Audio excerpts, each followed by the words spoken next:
Ohio versus Anthony Frederick. Each party will have 15 minutes to present your arguments. The appellant may reserve up to 5 minutes. Please let me know if you wish to reserve time, and if so, how much. I'll do the best I can to keep you apprised of your time, but so far I've not been doing a stellar job of that. The arguments are being visually and audibly recorded to be posted online, so please keep your voices up and stay behind the podium. I don't believe it's an issue in this case, but I always say do not use the names of any children or minors in your arguments. Use initials if necessary. We've read your brief and we're ready to begin.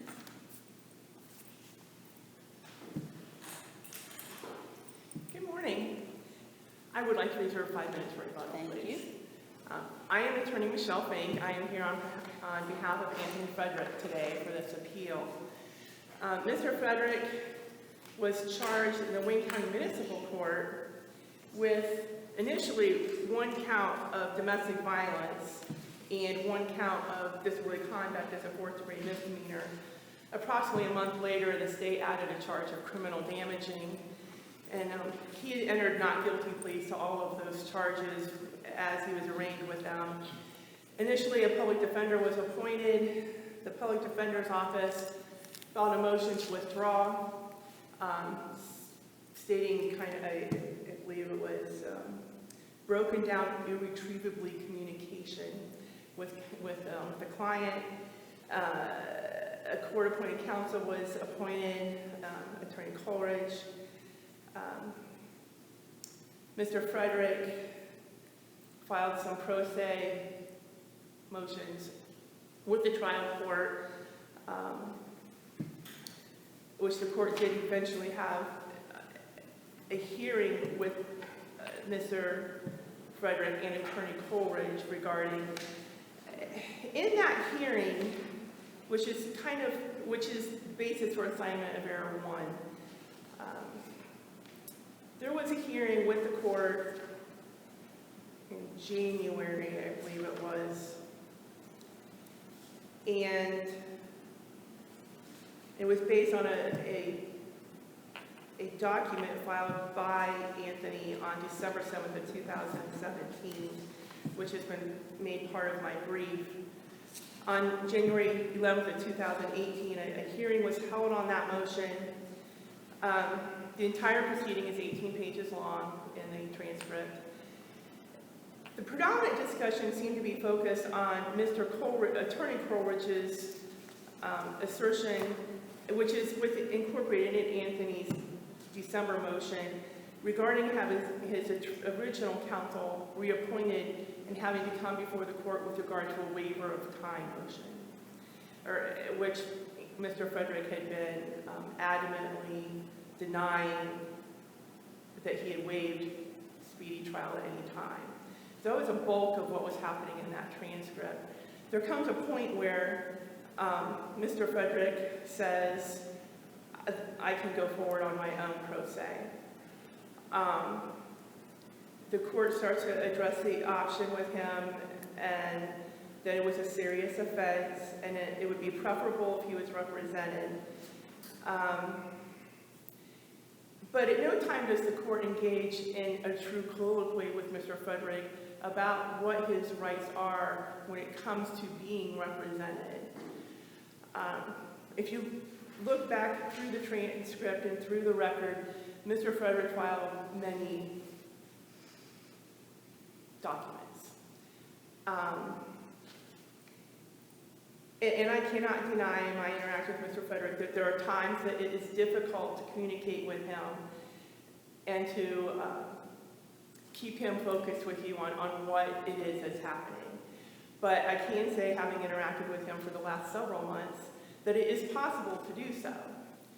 And he's present in the court today. He and I met yesterday prior to this oral argument. So the basic issue here, my first issue with what happened in the underlying trial court, is that Mr. Frederick's waiver of counsel was in itself defective. And that secondly, the trial court failed in any way to establish a true colloquy with Mr. Frederick that established that he understood what was happening when he waived his right to counsel.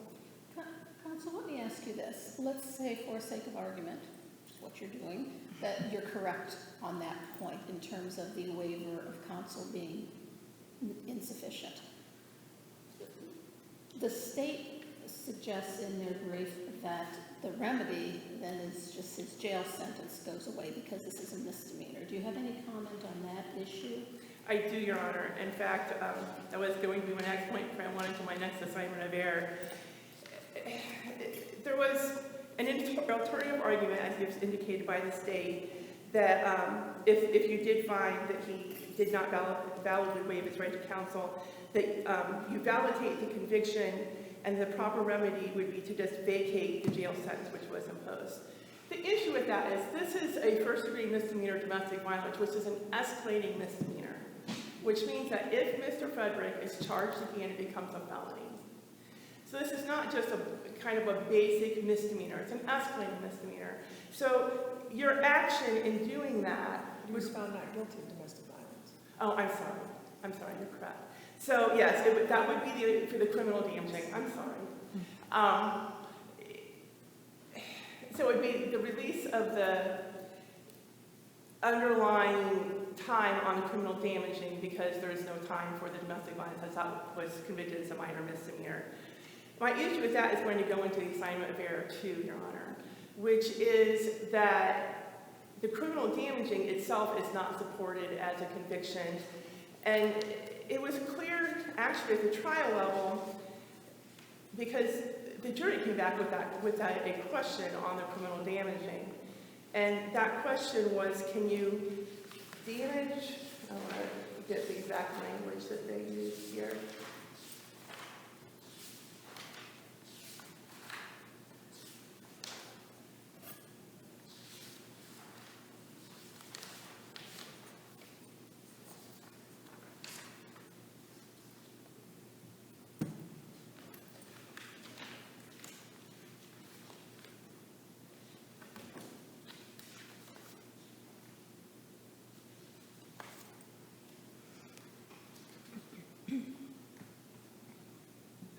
Vehicle ownership question mark. And that is the problem with the criminal damaging conviction. The jury understood that vehicle ownership was a question. That question was not really wasn't responded to by the trial court. The trial court gave kind of a corrective instruction that the evidence you have is the evidence that you have, and you need to go back and deal with it. The only evidence of ownership and consent provided in the trial in this case came from a 911 call, which was made by Anthony's wife. She did not come in to testify. He did not have the opportunity to cross-examine her. So the 911 tape, in it, she described some of his behavior, and she's engaging with him during the 911 tape while she's talking to the 911 operator, but you can't hear what Mr. Frederick is saying. But it's obvious that she hasn't removed herself from the situation, and she's continuing to engage with him even while interacting with the operator. The operator tells her to remove herself from there and to stop interacting with him. The other thing is that there's no evidence with regard to consent, and criminal damaging requires evidence that the owner, who remains unknown, because the state didn't present any evidence of ownership other than the 911 tape and one deputy. There was no evidence of registration, no evidence of title, nothing was presented with regard to the vehicle. And then secondly, the consent part, again, we go back to the 911 tape. It's not clear what in that interaction about the consent issue. A deputy testifies to the consent issue. Another deputy testifies really on Mr. Frederick's behalf in that he didn't feel that consent had not been given. Well, counsel, let me ask you this. Obviously, I've not heard the tape, but I glean from reading both briefs that the wife caller was none too happy on her call to the police. Is that correct? That's correct. Circumstantial evidence has the same weight as direct evidence, does it not? It does, Your Honor, but the thing is, the underlying issue with them, because this is a domestic, there's always something else. This whole fight started because one of their animals had an accident in the house that morning. And they started out with that. So they were not happy with each other in general. Whether it was to do with the tires, it is not clear beyond a reasonable doubt.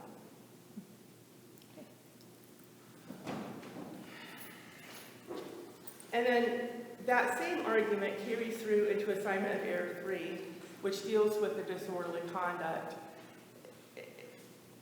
The only evidence regarding engaging in violent or turbulent behavior or annoying behavior came from the 911 tape.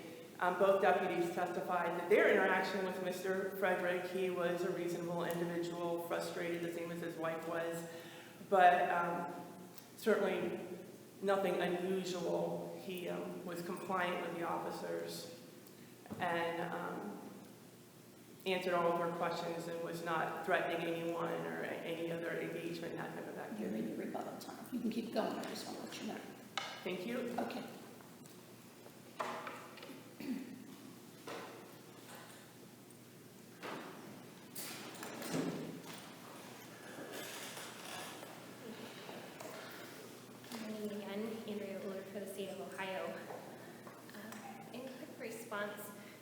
Going through with the criminal rule 44B, starting with appellant's first assignment of error, appellant's counsel has stated that at no time did the trial court engage in a true colloquy.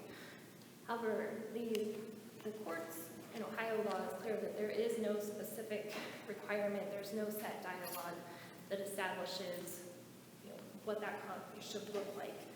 Instead, the criminal defendant in the trial court must engage basically in a discussion where the trial court is to ensure that the defendant is aware of the dangers and disadvantages of self-representation and that he is making the decision with eyes wide open.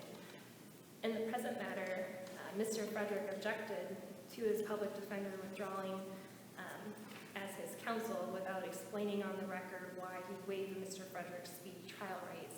While he was represented by counsel, he was filing the specific speedy trial objections. He was basically, he had three, I believe it was three different counsel throughout this. And at the time that the hearing that took place on January 11th, 2018 was the hearing to have Attorney Coleridge removed as his current counsel. Attorney Coleridge was required to stay on through the end of the day to assist Mr. Frederick in the discussions of the plea negotiations with the state. And so he had that advantage of counsel during that time.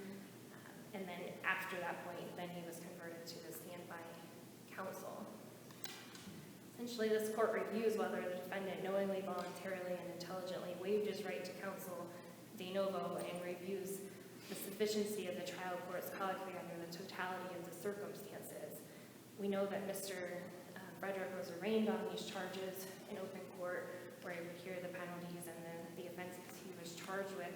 We know that he had the benefit of counsel up to this January 11th, 2018 date, through the end of that date, leading up to trial, and he had the standby counsel present with him. And so the Sixth Amendment right to counsel necessarily includes that right to dispense with counsel. Looking at the record in this matter, I think the trial court recognized that Mr. Frederick had that right to dispense with his counsel, and through the motions that had been filed through the hearing that was held on January 11th, 2018, and that discussion where Mr. Frederick in open court requested to dispense with counsel, that he had validly waived his right to counsel and converted the counsel to standby counsel. However, as it's been pointed out, Criminal Rule 44B only requires substantial compliance in criminal cases where they're petty offenses. Even petty offenses, it was domestic violence, which is Yes. first degree misdemeanor. his right to counsel because he was facing that. I guess my question is, if he wasn't given all of those, a proper colloquy before trial, even though he didn't end up with any jail time, is it like a no-fault thing because he didn't end up with jail time anyway? But if he had been convicted of domestic violence, It's from my looking at, I think it's Criminal Rule 2D defines serious offense, and that is any offense other, well, a petty offense is any offense other than a serious offense. Serious offense is penalty up to the 6 months in jail time, and that's what the first degree misdemeanor domestic violence is. It's up to 180 days or 6 months in jail. The serious offense under the Criminal Rule 44B standard is greater than 6 months. When you're facing a penalty greater than 6 months, then you really need to have that in open court, on the record discussion to waive the rights, which we had that in open court, on the record discussion. It wasn't perfect, but since the offense was only up to that 180 days, I don't think that even if he had been convicted of the domestic violence, I don't think that would alter the scenario here, and that's where I think that the proper remedy, had there actually been jail time imposed in this case, if this court were to determine that the colloquy was not sufficient, then the proper remedy under those 11th district cases, which I think was Ross and Mogul, which are in my brief, the proper remedy is to vacate any jail sentence, but still confirm that conviction or affirm that conviction. Counsel, Yes. This court, though, has spoken to the issue of what's proper in a colloquy in somebody wanting to represent themselves on various occasions. And the one is Cuyahoga Falls versus Heard that appellant refers to in her brief, or the appellant refers to in his brief, I should say. The point is, that was a misdemeanor offense, too. And we reversed that case. And that was. So I'm just wondering why now should we change our position? And I think, well, that was the first degree misdemeanor, so no greater than the 6 months. I think overall, since, and I can't recall going through that case, there's a. That's okay, I can't recall it either. But I remember what our holding was. Sure. The overall factors that I know that the 9th District has discussed too, and it's, do you know the penalties? Are you aware of the nature of the offense? Are you aware generally or broadly about what is preceding what's going on here? And that's where Mr. Frederick, in his motions that he filed pro se while represented by counsel, talks about speedy trial. He talks about the different offenses. He says, if I don't get the minimum sentence, then I'm appealing this. And he makes statements that, when considered on the totality of the circumstances, would seem that he's been down this road before. He's, he's well aware, or at least more aware than possibly your typical criminal defendant, of the charges that he's facing. And when you couple that with he was arraigned on these charges, he had the benefit of counsel alongside him pretty much up to the day of trial, and then they were there as standby, and his convictions were, well, he wasn't convicted even of domestic violence, the one that was the 6 months, the M1. He had criminal damaging, which is, I believe, was a second-degree misdemeanor, and disorderly conduct, but I think that one was charged as an M4. So he was looking at 30 and 90 days for the jail sentence, and he didn't get either of those. And so I think you can distinguish here that he had sufficient knowledge. He was knowingly, voluntarily, intelligently waived that right to dispense, the right to counsel, and he had that right to dispense with them. And I know that the courts have held that, when all of the factors show that they have that right to counsel and the trial court refuses to dispense with counsel, that's in itself reversible error. And so the trial court, I think, tried to take all of that, the totality of circumstances into consideration. And it was proper to allow him to dispense with counsel. As for the second issue,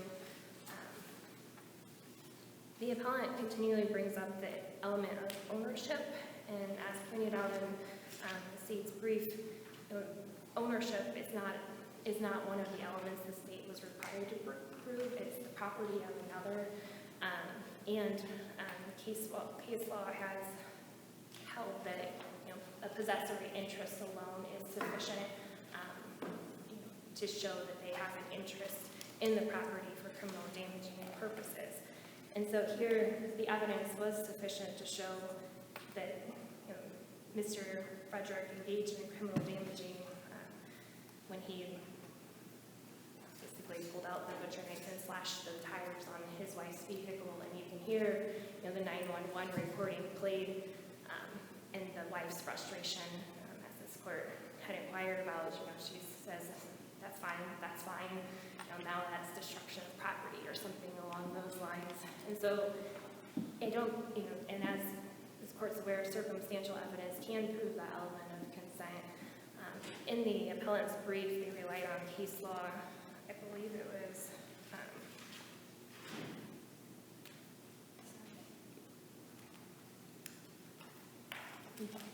here, basically on the element of ownership and consent. And in Akron v. Garrett, the problem was the state didn't prove consent via direct or circumstantial evidence. Here, that 911 call was properly played, and also, as the appellant has raised the issue, that Mrs. Frederick was not present at trial. To my recollection, no objection to that basis was presented at trial. There was no confrontation clause argument, and further, since this is a sufficiency standard, the case law dictates that this court can review all of the evidence that was admitted at trial, whether it was properly admissible or not, and all of that 911 reporting was admitted at trial, so it would be proper for this court to review it and find that the evidence was sufficient as to the consent requirement and the property of another, as she had that possessory interest. And that same logic applies to appellant's third assignment of error regarding the disorderly conduct. They've raised the 911 tape as being the only evidence. However, no additional evidence was required. There was no objection, raised at trial as to the playing of the 911 tape, and in it you can hear, although you can't hear the exact words, you hear the anger. She's engaged in combative dialogue with Mr. Frederick during that phone call. It's during that phone call that she talks with the 911 dispatcher and says, that he's slashing the tires. They pulled a butcher knife and is slashing the tires on my car now. And so given the evidence that was presented at trial, it cannot be said that sufficient evidence was not presented to prove all of the essential elements of disorderly conduct as well.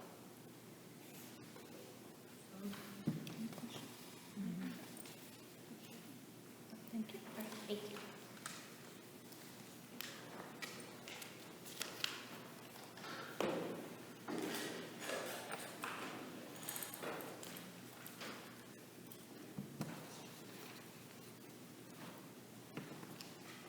We have 4 minutes and 52 seconds, so almost your whole 5 minutes. Thank you, Your Honor. I would like to revisit that very first question the court asked with regard to the state's position that alternatively, because no jail time was imposed, that there was no violation of Mr. Frederick's Sixth Amendment right. The sentencing in this case happens in the transcript at page 165 through 168 approximately. Mr. Frederick was placed on probation for 12 months. There was an ongoing order of no contact with his spouse for that period, and he was subject to GPS monitoring. Further, while the court did not invoke the jail sentence, there was, in fact, a sentence of 60 days,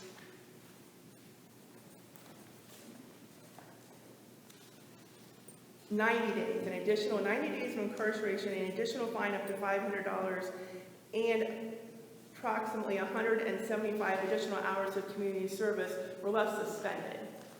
So if the court were to use that argument presented by the state that his Sixth Amendment rights weren't violated because he was not placed into jail immediately upon sentencing, leaves him on probation for a year and subject to that 90 days if he violates probation. So the conviction itself still leaves him subject to jail time.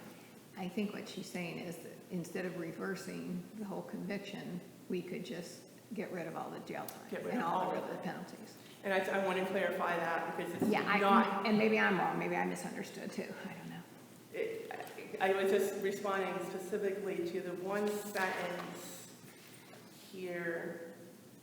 Consequently, in the event this court should find that Mr. Frederick did not validly waive his right to counsel, since no jail time was imposed by the trial court in this matter, no violation of Mr. Frederick's Sixth Amendment right to counsel occurred, and Mr. Frederick's convictions and sentence should be affirmed. So the sentence should be affirmed part was the part I was responding to there. I didn't, there was, in the state's argument with the court, and it was already addressed by the court, there is basically an accumulation argument that's unsupported by any case law. I would note that during this accumulated time that's being argued within the state's brief, Mr. Frederick was represented by counsel right up until that January 11th hearing. So the issue of whether or not he had the right to counsel and his waiver of counsel and knowing valid waiver of counsel did not and could not occur prior to January 11th because up to that point he had counsel.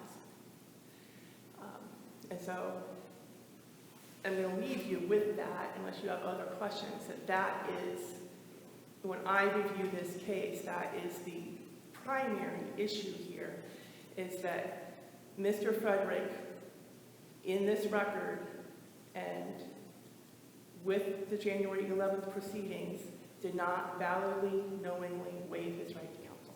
I want to thank you all for your time. Thank you. All right, thank you both for your presentations. The court will take the matter under advisement and issue its written decision, which will be mailed to both sides as well as posted on our website and that of the Ohio Supreme Court.